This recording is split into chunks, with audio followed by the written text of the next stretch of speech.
The next part that I would like to come to is, all of you would be wondering, so what? Why do we need to know about motivation? Fine, it gives good results. But what do you do about it? Is it like fixed? Is it something that you are born with? Is it something that evolves over time? Can you change it? Does the person himself change it? Can others change it? These are probably the kind of questions that you would like to ask me. So the most important part that I love about working on motivation is that motivation is a dynamic entity. It is not fixed. It's not a personality trait, not completely. There is a dynamism, and what you see is, if a student enters a course with extrinsic motivation, let's say for getting good grades, a teacher can influence this motivation and make the person really interested in the topic and change his motivation to intrinsic motivation. At the same time, if the student comes in with intrinsic motivation, with the wrong teaching practices, a teacher can also change his intrinsic motivation to extrinsic motivation. So, teachers, beware.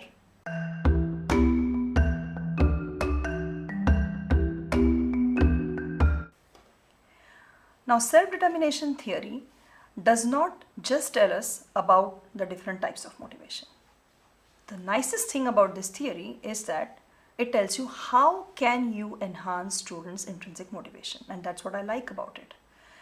So it says that there are 3 basic psychological needs which have to be fulfilled for a person to feel intrinsically motivated for any activity. Let us look at what are these needs. The first need is the need for autonomy. What is the meaning of autonomy? Autonomy means having the feeling of choice in action. Autonomy does not mean you do something independently without guidance. Autonomy means a student feels that he is doing something because it is his choice and not because the teacher told me to. An example of this would be, if I were to play badminton, and if I feel that I am forced to go to the lessons, then it is very difficult for me to feel intrinsically motivated for it. But if I choose it myself, maybe I'm not good at badminton, but I say, okay, I want to improve. And with every succeeding lesson, I start improving little by little. Then I feel, okay, it is my choice. I am learning badminton for my own choice. And then this is called choice in action or autonomy. So for a student to feel intrinsically motivated for learning, he has to feel that he has a choice in learning.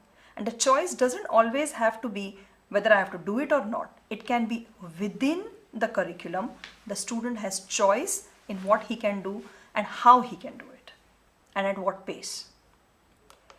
The second need is a need for competence. Competence means the feeling of I'm capable of doing it. It is difficult to feel intrinsically motivated if you don't feel competent. Again, the same example of playing badminton.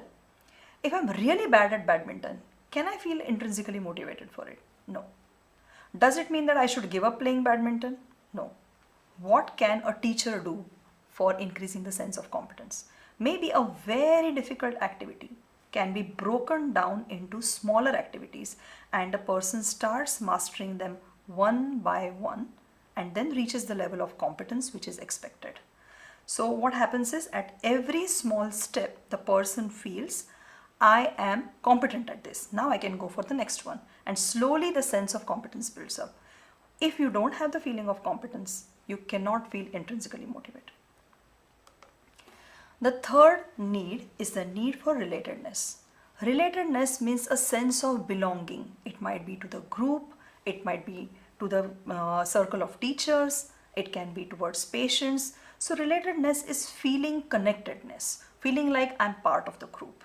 And this can be strengthened by people giving support, by working in groups, for example. So it is the emotional support that you get from your peers or teachers, which is relatedness. So if a student needs to feel intrinsically motivated, these feelings can be enhanced if he feels related to his peer group or to his teachers. This is the third need.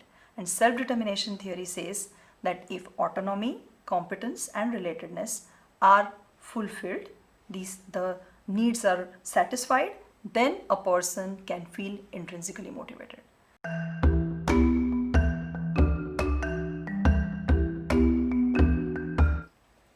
The last part is you have seen the continuum, and in the continuum I talked about something which was identified regulation.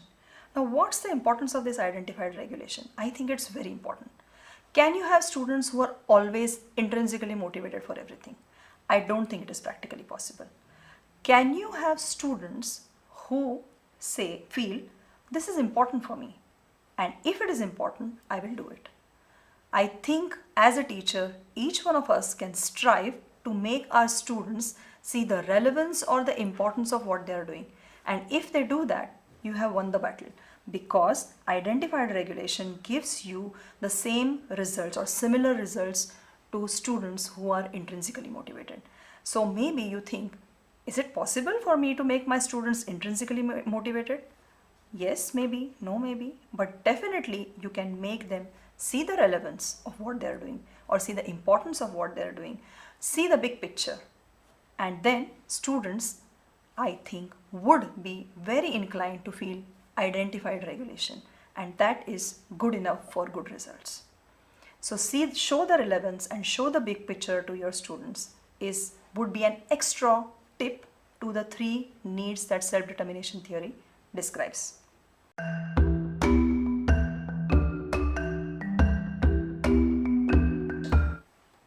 This brings us to 4 tips.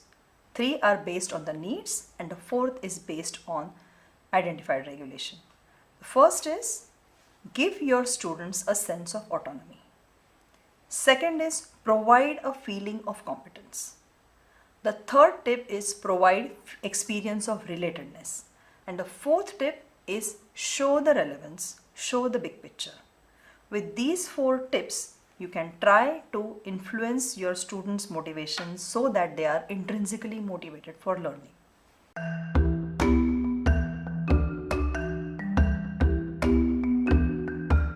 Now we come towards the end of the workshop, and what I would like you to do is think about 1 tip each for stimulating or fulfilling the autonomy, competence, and relatedness needs of your students. With this homework, when you come to the next session of this workshop, which is an interactive session, then we can discuss with all the participants what are their tips, and we can exchange best practices, which will help you in your further lessons. This is what we would like to do in the next part of the workshop.